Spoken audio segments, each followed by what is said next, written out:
एक बार हमें जो है अचानक दैनिक भास्कर में से 1 लाख की लॉटरी निकली थी 20 साल पहले। नमस्ते अंकल। आपने अपनी माँ की हाथ की रोटी लास्ट टाइम कब खाई?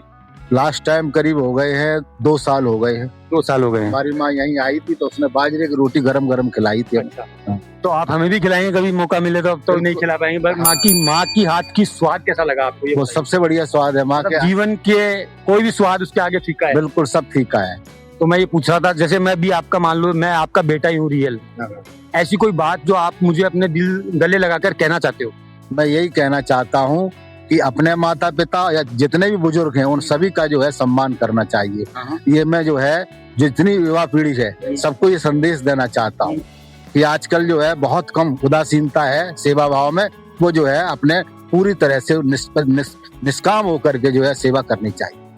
ठीक है अंकल। तो मैं एक और चीज आपसे पूछना चाहता था कि आपकी लाइफ में ऐसा कोई वक्त जिसमें आपको मतलब सोचकर या दुखी हो जाते हो आप, मतलब ऐसा कोई पल लाइफ का जो आप सोच के दुखी हो जाते हो आज भी उस चीज को याद करके?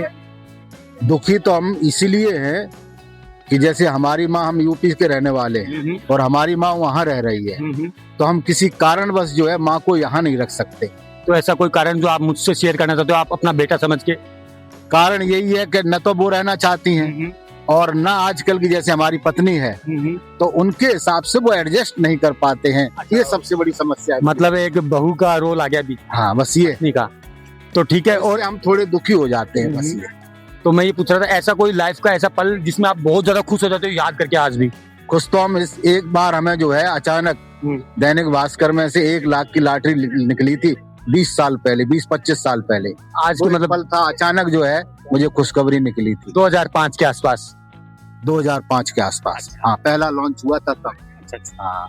तो अंकल ऐसी कोई हमारी ऑडियंस को आप बोलना चाहोगे, जैसे आज की युवा पीढ़ी नशा करती है? जैसे मैं भी पहले नशे का आदी था, गुटखा वगैरह खाता था, अब मैंने छोड़ दिया 1 साल से। अब मैं मेरे घर गृहस्थी मैं मेरे माँ बाप को साथ रखता हूँ।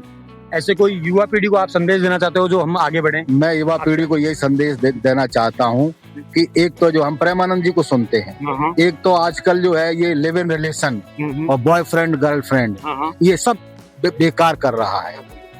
एक शादी करो और उसके साथ, पहले तो यही होता था 7 जन्म तक रिश्ता निभाने की बात कही जाती थी। उसके साथ जो है मान ले काम वासना है उसमें उतरो। और दूसरा नशा जो है जीवन को बर्बाद कर देता है। तो हम सभी युवाओं से निवेदन करना चाहते हैं कि वो नशा छोड़ करके और नशे से दूर रहो। ठीक है अंकल, धन्यवाद आपका बहुत बहुत। तो आप अपने बेटे को आज भी ऐसे गले लगा सकते हो अपनी तरफ से? बेटा तो नहीं लगा सकता अपने बाप को, जैसे मैं आपका बेटा हूँ। तो बेटा एक ऐसा होता है, उसका जीवन में ऐसा रोल होता है कि वो बाप से सबसे ज्यादा शर्माता है। बाप मार लेता है, मार भी खा लेगा बेटा, पर एक बेटा होता है जो बाप को गले नहीं लगा सकता। पर आप अपने बेटे को गले लगा सकते हो? क्यों नहीं लगा सकते हैं? लगा। आज मैं ये बोलता हूँ आपको, अपने लगाता है गले, बेटा भी लगाता है। बिल्कुल। तो आप दुनिया के सबसे लक्की आदमी हो, मैं आपको ये बोलता हूँ। हम खुद है ना अपने बाप को ऐसे नजर झुका के चलते हैं, हम नहीं निकाल सकते। आज भी सेवा करते हैं। हाँ बिल्कुल। आज भी हाथ को पैर दबाते हैं रोज। बिल्कुल। तो ये हमें भी ऐसी कोई शिक्षा दीजिए कि हमारे माँ बाप से हम कभी भी ना ऊंची आवाज में बात नहीं कर पाए।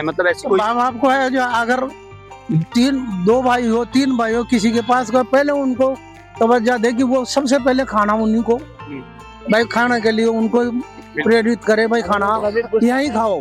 डांट भी देना तो अपन को दे दो, तो अपन को गुस्सा नहीं होना है। बिल्कुल बिल्कुल। और फिर उनकी इच्छा पर रहा। तो अंकल बहुत बहुत हमें भी ऐसा आशीर्वाद दीजिए। आशीर्वाद है, तुम खुश रहो। हाँ। और मम्मी पापा का प्यार करो।